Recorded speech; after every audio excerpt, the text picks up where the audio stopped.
Hello student, आपका हमारे इस क्लास 12th की केमिस्ट्री क्लास में बहुत बहुत स्वागत है। उम्मीद करते हैं सब लोग अच्छे होंगे और अपने बोर्ड एग्जाम की अच्छी तैयारी कर रहे होंगे। चलिए बच्चों, आज की क्लास शुरुआत करते हैं। हमारा जो चैप्टर चल रहा है हाइलो एल्केन तथा हाइलो एरीन। तो हाइलो एल्केन और हाइलो एरीन में आज के इस लेक्चर्स में हम एक मोस्ट इम्पॉर्टेंट टॉपिक को लेके आए हैं। हमारा आज का जो इम्पोर्टेंट टॉपिक है वो है नाभिक स्नेही प्रतिस्थापन अपक्रियाएं। देखो, आप जानते हैं कि हाइलो एल्केन में बहुत सारे रासायनिक अपक्रिया ऐसी होती है जो नाभिक स्नेही होती है। तो नाभिक स्नेही प्रतिस्थापन अपक्रियाएं जो होती हैं, ये आपके बोर्ड एग्जाम में बहुत पूछा गया है कि नाभिक स्नेही प्रतिस्थापन अपक्रियाएं किसे कहते हैं, उदाहरण द्वारा समझाइए, या SN1 अपक्रिया तथा SN2 अपक्रिया को उदाहरण द्वारा समझाइए। तो SN1 और SN अपक्रियाएं होती क्या है, इसको हम अच्छे से इस वीडियो में कंप्लीट जानने वाले हैं।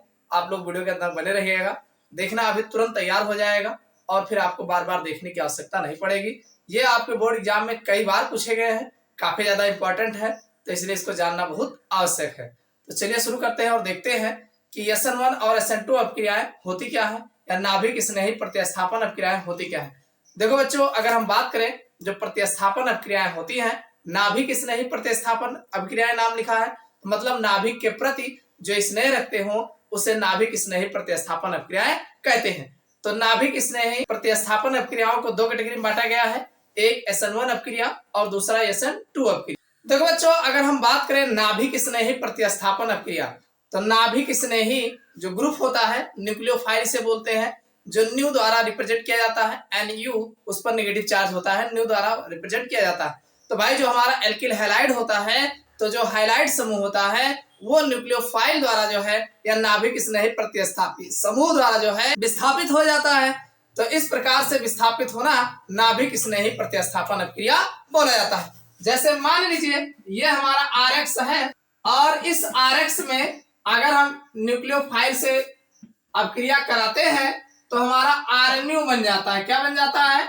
RNU बन जाता है और X जो है विस्थापित हो जाता है। तो इस प्रकार से यानी जो हमारा एल्किल समूह है, भाई एल्किल हैलाइड है, तो एल्किल हैलाइड का जो हैलाइड समूह है ये न्यूक्लियोफाइल द्वारा जो है ये विस्थापित कर दिया जाता है।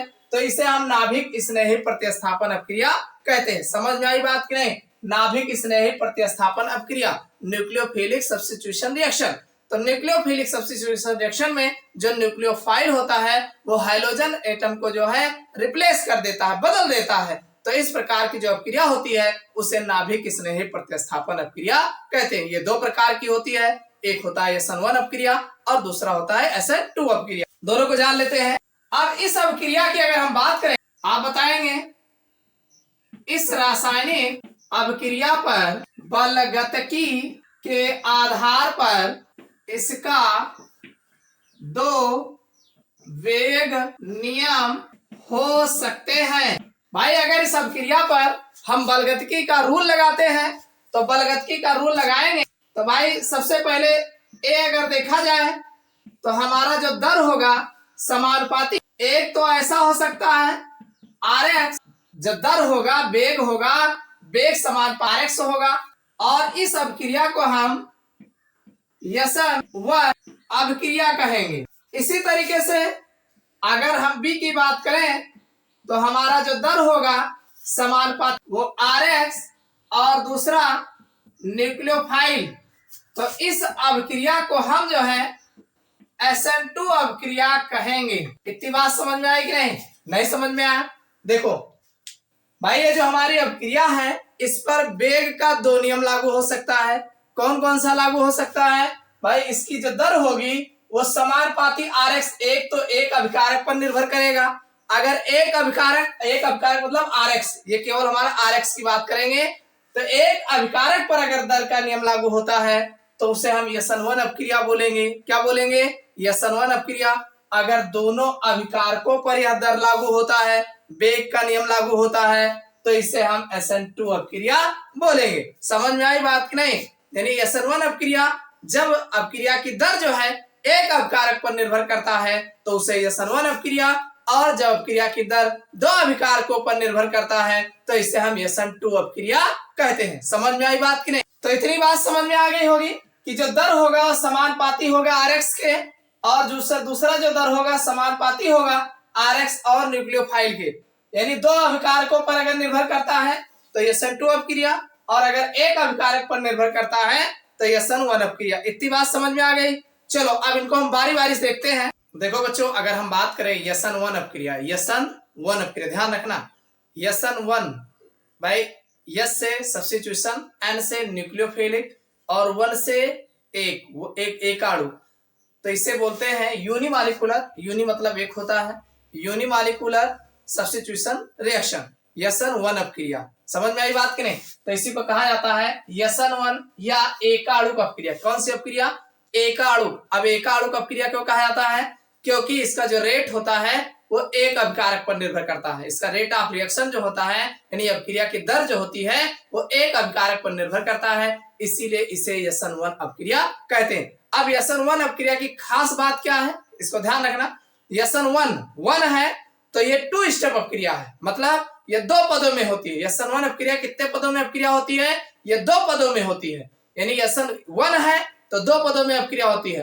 पहले पद में जो हमारा अभिकारक अणु होता है वो 2 भागों में टूट जाता है, एक कैटायन और एक एनायन, एक धन आयन और एक ऋण आयन, एक कार्बोकैटायन और एक कार्बो एनायन मतलब ऋण आयन। समझ में आई बात कि नहीं? जो हमारा अभिकारक अणु होता है ये धन आयन और ऋण आयनों में टूट जाता है पहले स्टेप में, और दूसरे स्टेप में जो कार्बोकैटायन हमारा होता है वो न्यूक्लियोफाइल से जुड़ करके उत्पाद बनाता है। समझ में आई बात कि नहीं? नहीं समझ में? ऐसे होता है।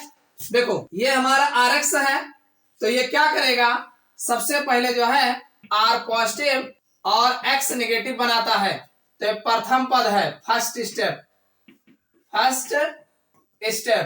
तो फर्स्ट स्टेप में क्या करते हैं, ये जो हमारा एल्किल हैलाइड होता है ये कार्बोकैटायन और कार्बो एनायन बनाते हैं। समझ में आई बात? और सेकेंड स्टेप में क्या होगा, ये जो हमारा R+ है ये न्यूक्लियोफाइल से जुड़ेगा और फिर हमारा उत्पाद RNU जो है बनेगा। ये सेकेंड स्टेप है। सेकेंड स्टेप कहने का मतलब ये जो प्रक्रिया है ये 2 पदों में होती है। पहले पद में जो है ये RX जो है टूटता है R पॉजिटिव और X नेगेटिव में, दूसरे स्टेप में R पॉजिटिव न्यूक्लियोफाइल से जुड़ करके उत्पाद बनाते हैं। ये हमारा उत्पाद है, उत्पाद। समझ में आई बात कि नहीं? देखो भाई, ये जो अपक्रिया हो रही है आपको पता है इसकी दर जब अगर देखा जाए, इसका वेग अगर वेग देखा जाए तो भाई यहाँ स्टार्टिंग में कितने पद है? एक ही तो पद है ना, और हमेशा वेग जो लिया जाता है वो शुरुआत के ही पद लिए जाते हैं। तो वेग हमारा जो होगा वो RX पर ही निर्भर करता है, मतलब ये जो हमारा बनेगा दर बराबर लगाओगे तो K RX, यानी एक अभिकारक पर निर्भर करता है, अतः इसीलिए ये SN1 अपक्रिया जो है बोला जाता है। यानी भाई आप देख रहे हैं इसका वेग जो है केवल एक अभिकारक पर निर्भर करता है, अतः इसीलिए इसे SN1 अपक्रिया कहा जाता है। क्लियर हो गया? अब इसके अगर हम उदाहरण की बात करें, देखो बच्चों अगर हम इसके उदाहरण की बात करें तो आप बताएंगे टर्शियरी ब्यूटिल क्लोराइड की SN1 अपक्रिया निम्न प्रकार होती है।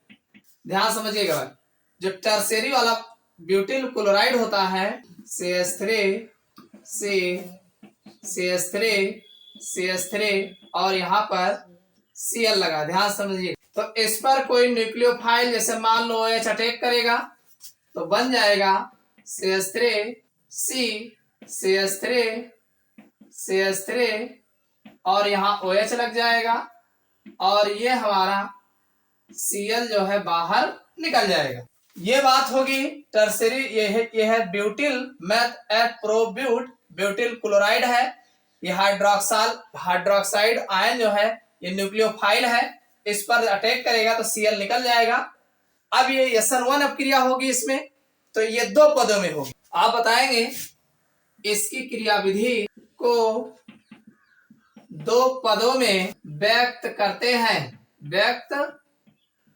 हैं या प्रदर्शित करते हैं। सबसे पहला पद अगर देखा जाए प्रथम पद, तो अगर हम प्रथम पद में इसकी बात करें तो ये हमारा जो CH3 होगा CH3 ये जो Cl है ये स्लो स्टेप होगा, और स्लो स्टेप में ये CH3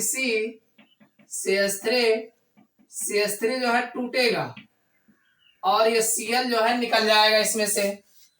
और फिर दूसरे पद में द्वितीय पद में क्या होगा, ये जो CH3 है से CH3 और ये CH3 प्लस चार्ज वाला ये जो है OH नेगेटिव से जुड़ेगा और जुड़ने की प्रक्रिया फास्ट होगी, तो हमारा प्रोडक्ट जो है CH3 इस तरीके से यहाँ पर OH लग जाएगा, तो हमारा ये उत्पाद बन जाएगा। उत्पाद आप देख रहे हैं कि टर्सरी ब्यूटिल क्लोराइड से टर्सरी ब्यूटिल अल्कोहल बन रहा है। अब चूंकि आप देख रहे हैं स्टार्टिंग में जो टर्सरी ब्यूटिल क्लोराइड है ये अकेला लिखा गया है, तो इसका जो रेट होगा, दर होगा, वो सिर्फ इसी पर निर्भर करेगा। समझ में आई बात कि नहीं?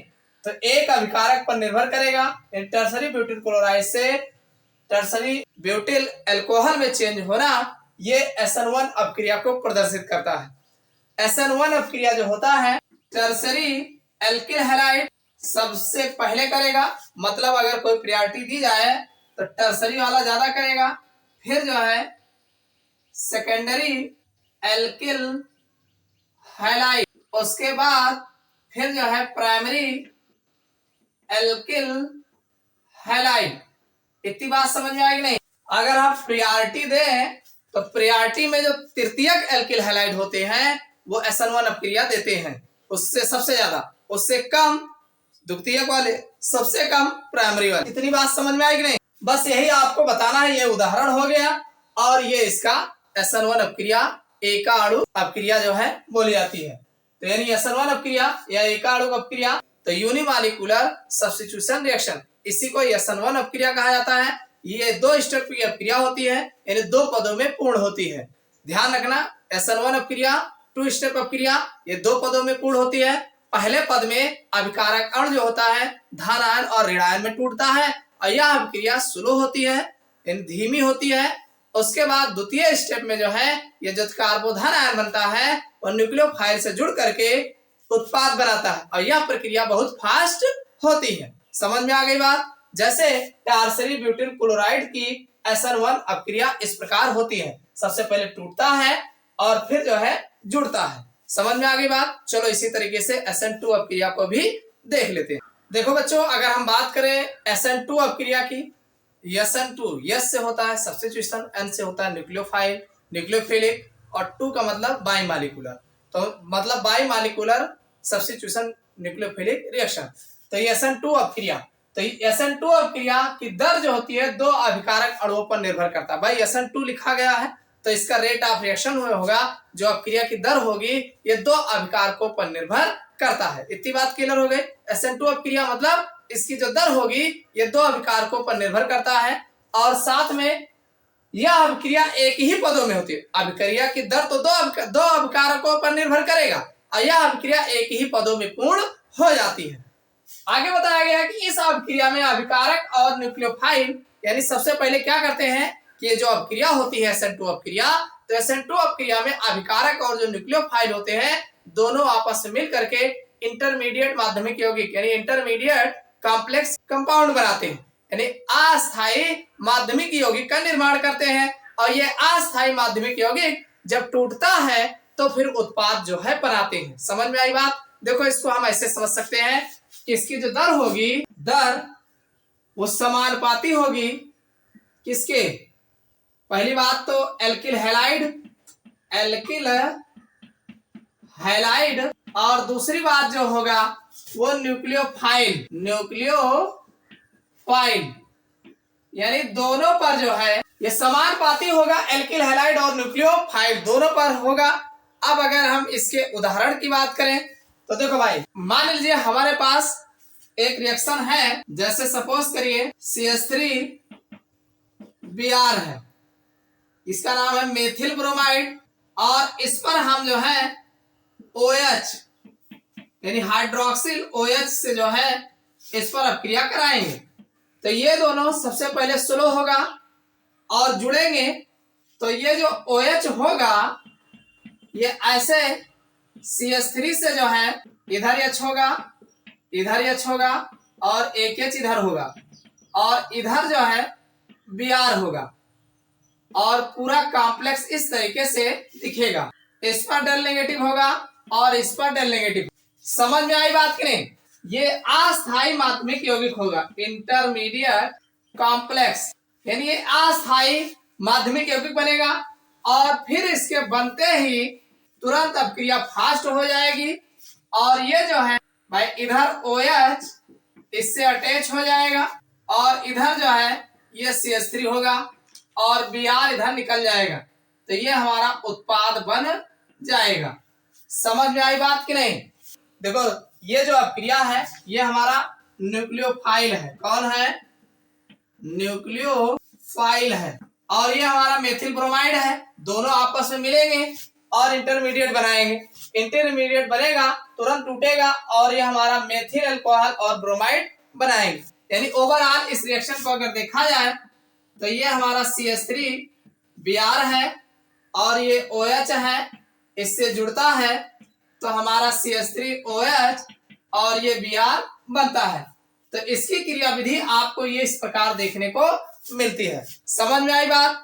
तो ये हमारा चूंकि प्राथमिक है, तो अगर प्रायोरिटी अगर देखा जाए तो जो हमारा SN2 अपक्रिया होता है वो जो है प्राइमरी एल्किल हैलाइड सबसे ज्यादा देगा, उसके बाद फिर जो है सेकेंडरी एल्किल हैलाइड और फिर जो है टर्शियरी एल्किल हैलाइड। इतनी बात समझ में आएगी नहीं?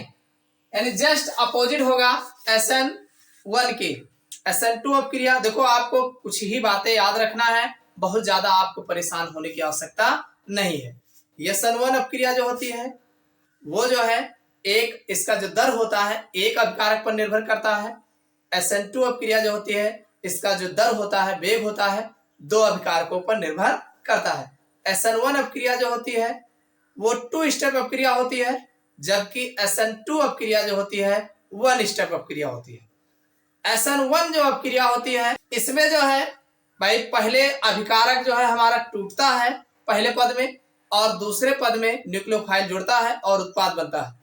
SN2 अपक्रिया में अभिकारक और न्यूक्लियोफाइल दोनों आपस में एक दूसरे के नजदीक आते हैं। देखो ये जैसे जैसे इसके नजदीक आता है वैसे वैसे टूटता जाता है और एक समय ऐसा आता है कि इन दोनों की बराबर दूरी हो जाती है, यानी उतना ये टूटा रहेगा उतना ये जुड़ा रहेगा और तुरंत टूट जाता है तो ये इधर जुड़ जाता है। तो इस तरीके से माध्यमिक यौगिक का निर्माण करते हैं, यानी जो SN2 अपक्रिया होती है इसमें माध्यमिक यौगिक का निर्माण होता है और टूटते हैं तो उत्पाद तुरंत बन जाते हैं। तो अब SN1 अपक्रिया जो होगी वो टर्सरी एल्किल हैलाइड में देखने को मिलेगा। SN2 अपक्रिया जो होगी वो प्राइमरी एल्किल हैलाइड में देखने को मिलेगा। अगर इतना अंतर आपको पता है तो अगर इसमें अंतर पूछा जाए SN1 और SN2 अपक्रिया में तो आप आराम से बता ले जाओगे और SN1 अपक्रिया SN2 अपक्रिया होती क्या है ये बता ले जाओगे। इसकी क्रिया विधि क्या है तो इसकी क्रिया विधि इस तरीके से आपको बताना है, यानी दोनों के अपक्रियाओं को लिख करके आप बताना है कि भाई ये SN1 अपक्रिया जो होती है एक ही पदों में पूर्ण हो जाती है, इसकी दर जो होती है एक अभिकारक पर निर्भर करता है और फिर आप एक एग्जाम्पल लेकर के बताएंगे। इसी तरीके से SN2 अपक्रिया जो होती है ये SN2 अपक्रिया एक पदों में पूर्ण होती है, SN1 अपक्रिया 2 पदों में पूर्ण होगी, SN2 अपक्रिया 1 पदों में पूर्ण होती है। इसकी जो दर होती है वो 2 SN2 लिखा है ना तो 2 अभिकारकों पर निर्भर करता है। इसी अभिक्रिया को हमने यहाँ करके दिखाया है किसके हिसाब से, इसकी क्रिया विधि हमने यहाँ दिखाया है। इसमें होता क्या है कि मेथिल ब्रोमाइड और अल्कोहल हाइड्रोक्सिल समूह ये न्यूक्लियोफाइल है। हाइड्रोक्सिल समूह क्या है?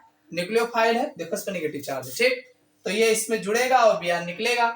तो अब इसकी क्रिया विधि इस तरीके से है। इसके मैकेनिक यानी OH नेगेटिव जो है CH3Br ये इधर से विपरीत डायरेक्शन से जुड़ता है। अब ये सब जब दोनों ये जुड़ने आएगा तो ये निकलेगा, तो थोड़ा इस तरीके से देखने को आपको मिलेगा, इधर से जुड़ रहा है इधर से निकल रहा है और झट से कब टूट जाएगा पता नहीं चलेगा। तो ये इधर उत्पाद बन जाएगा CH3OH और ये हमारा Br।